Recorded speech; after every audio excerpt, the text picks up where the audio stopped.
नमस्कार दोस्तों। आज की इस वीडियो में हम आईएएस टॉपर रवि कुमार सिहाग की कॉपी का एनालिसिस करेंगे और देखेंगे कि रवि कुमार सिहाग ने किस तरह से अपनी आंसर राइटिंग को अप्रोच किया था और किस तरह वे अपनी रैंक को सुधारने में सफल हो पाए। ये जो कॉपी है मैंने विज़न आईएएस की वेबसाइट से डाउनलोड की है। आप भी दोस्तों वहाँ से डाउनलोड करके इसे अपने पास रख सकते हैं। तो हम इस पूरी कॉपी में हम देखेंगे किस तरह से उन्होंने इंट्रो, बॉडी और कंक्लूजन पर अपनी कमांड बनाई। साथ ही हम ये भी देखेंगे किस तरह से उन्होंने फ्लो चार्ट, डायग्राम्स, डेटा आदि चीज़ों का उपयोग किया गया है। जैसे पहला क्वेश्चन है, विजयनगर साम्राज्य की स्थापत्य कला अद्वितीय विशेषताओं से युक्त एवं विशिष्ट शैली है। उदाहरण सहित सविस्तार वर्णन कीजिए।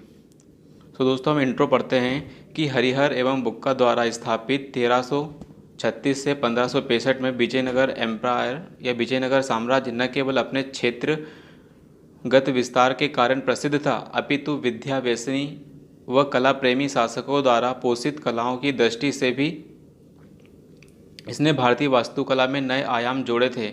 सो दोस्तों हम देख सकते हैं कि शुरुआत में जो इंट्रो है बहुत ही शानदार लिखा गया है। साथ में उन्होंने इंट्रो के अंदर गागर में सागर भरने का काम किया गया है। विद्या व्यसनी का उपयोग किया है उन्होंने अपने इसमें, बहुत अच्छे शब्द का चयन किया है। फिर जैसे इंट्रो हो गया ख़त्म, उसके बाद उन्होंने डायग्राम का उपयोग किया। मैक्सिमम से मैक्सिमम इसमें डायग्राम का उपयोग हमें देखने को मिलेगा सर की कॉपी में।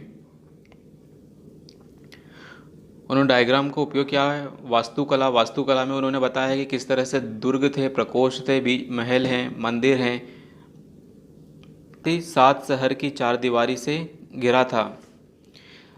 यहाँ के धान्य खेत के बाहरी 4 दीवारी से घिरे हुए थे, मतलब जो धान के खेत भी बाहरी दीवारी से घिरे हुए थे।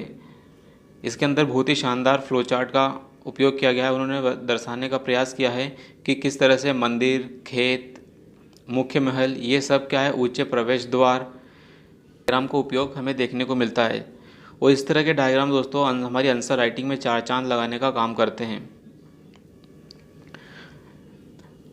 वर्णन के अनुसार दीवारों में किसी भी गारे या सीमेंटिंग एजेंट का प्रयोग नहीं किया गया था।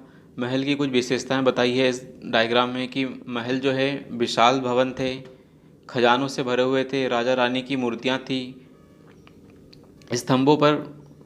स्तंभों का प्रचुर उपयोग किया गया है जैसे लोटस, और अंत में कंक्लूजन भी ड्रॉ किया है कि इस प्रकार विभिन्न स्तरों पर विजयनगर साम्राज्य की वास्तुकला अपनी प्रकृति में अद्वितीय ही नहीं वरन पूर्ववर्ती शैली का अगला चरण भी थी। अमेरिकी क्रांति का एक संवैधानिक संकट था जो ब्रिटेन के साम्राज्यिक हित और व स्वशासन में उपनिवेशवासियों के अनुभव के परस्पर विरोध से उत्पन्न हुआ था। स्पष्ट कीजिए। तो दोस्तों अमेरिकी क्रांति और संवैधानिक संकट के ऊपर इस क्वेश्चन का आंसर लिखना है। तो इंट्रो में लिखा गया कि थॉमस जेफरसन व जॉर्ज वाशिंगटन जैसे नेताओं के नेतृत्व में अमेरिकी वासियों ने 1789 में संविधान का निर्माण एक लंबी लड़ाई के बाद प्राप्त किया। यह क्रांति विभिन्न हितों से प्रेरित थी। सो दोस्तों इंट्रोडक्शन भी लिख दिया, साथ में लास्ट जो पॉइंट है, जो आखिरी पंक्ति थी, उसी के अंदर हित, जो बॉडी का नेक्स्ट आयाम है, उसको भी लिख डाला। तो बहुत सारे हित की बात की। इंग्लैंड के हित क्या थे और अमेरिका के हित क्या थे। इंग्लैंड का हित था वाणिज्यवादी हित था, इंग्लैंड के औपनिवेशिक हित थे, इंग्लैंड के आर्थिक हित थे। लेकिन वही अमेरिका की बात करें तो अमेरिका के जो हित थे वो मुक्त व्यापार चाहते थे, अमेरिका की स्वतंत्रता चाहते थे, अमेरिकी प्रतिनिधित्व के बिना कर नहीं का नारा दिया उन्होंने। साथ ही स्थानीय परिषद हो किंतु गवर्नर का नियंत्रण हो, मतलब स्थानीय परिषद किंतु गवर्नर का नियंत्रण हो। तो इस तरह से उन्होंने बाइफरकेट करके बता दिया कि अमेरिका के हित क्या थे और इंग्लैंड के हित क्या थे। शुगर एक्ट, स्टाम्प एक्ट, औद्योगिक नीति, वाणिज्यिक नीति, लुई नॉर्थ की चाय नीति, कर नीति, इन सब के कारण अमेरिकी वासी असंतोष थे और इसी असंतोष का परिणाम था अमेरिकी क्रांति और उसके बाद संवैधानिक विकास। तो उपर्युक्त कारकों ने अमेरिकी लोगों में यह भावना भरी कि जहां हमें प्रतिनिधित्व प्राप्त नहीं है उनको हम कर लगाने का अधिकार भी नहीं दे सकते, जिसका परिणाम गवर्नर शासन के विरुद्ध असंतोष और बॉस्टन टी पार्टी से होते हुए अमेरिकी संवैधानिक संकट के रूप में क्रांति के रूप में बाहर आया।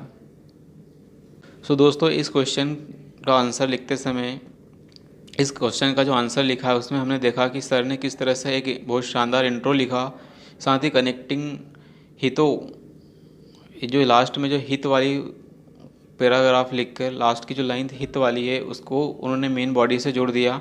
फिर इंग्लैंड के हित और अमेरिका के हित किस तरह से अलग अलग थे वो बताया, और उसके बाद उन्होंने एक और मेन हेडिंग थी। फिर मेन हेडिंग के बाद उन्होंने अलग अलग नीतियों के बारे में बताया कि कौन कौन सी नीतियाँ हैं और किस तरह से प्रभाव डाला उन नीतियों ने ब्रिटेन और अमेरिका के संबंधों पर, और किस तरह से उपनिवेश के विरुद्ध अमेरिकी वासियों ने जंग लड़ी।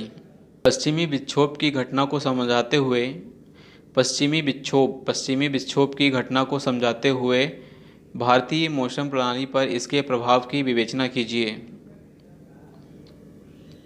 पश्चिमी विक्षोभ उपोष्णकटिबंधीय चक्रवात होते हैं जो पूर्वी भूमध्य सागर पर शीत ऋतु में पैदा होते हैं। इनका भारतीय जलवायु पर भी प्रभाव पड़ता है। सो दोस्तों, देखा हमने कि किस तरह से मात्र 3 लाइन में उन्होंने अपना इंट्रो ख़त्म किया।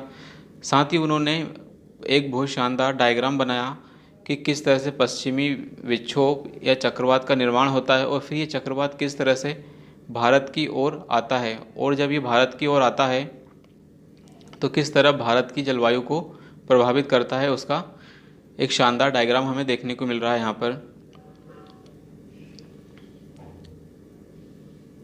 पश्चिमी विक्षोभ व इसका भारत में आगमन, उसने डायग्राम का नाम भी लिख दिया।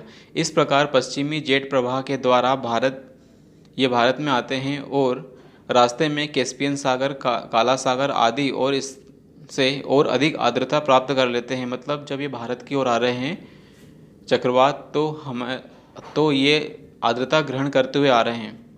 भारत पर इसका प्रभाव क्या है?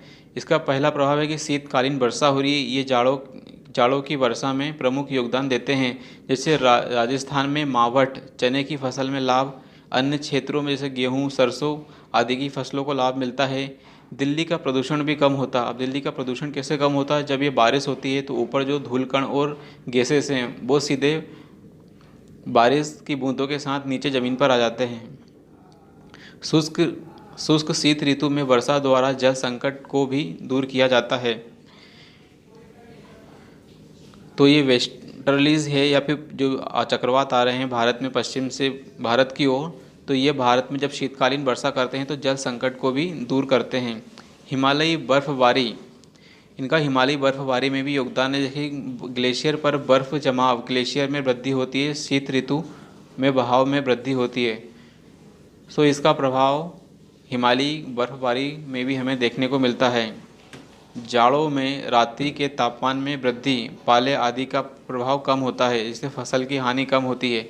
तो इस प्रकार कई स्तरों पर आर्थिक, कृषिगत व जलीय स्तर पर ये विक्षोभ भारत को लाभान्वित करके खाद्य व जल सुरक्षा में महत्वपूर्ण भूमिका निभाते हैं।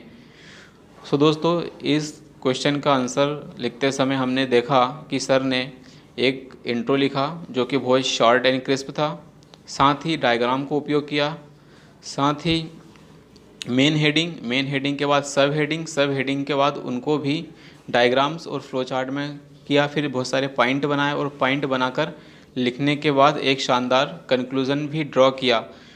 तो इसी तरह से हमें अपनी आंसर राइटिंग को स्ट्रॉन्ग करने की ज़रूरत है, जिससे कि हमें भी हिंदी माध्यम में बेहतर अंक प्राप्त हो सके और हमें भी टॉप 100 में पूरे भारत से जो हिंदी माध्यम के बच्चे हैं एग्ज़ाम देते हैं वे भी टॉप 100 में कम से कम 30-40 बच्चे हमें देखने को मिले हैं।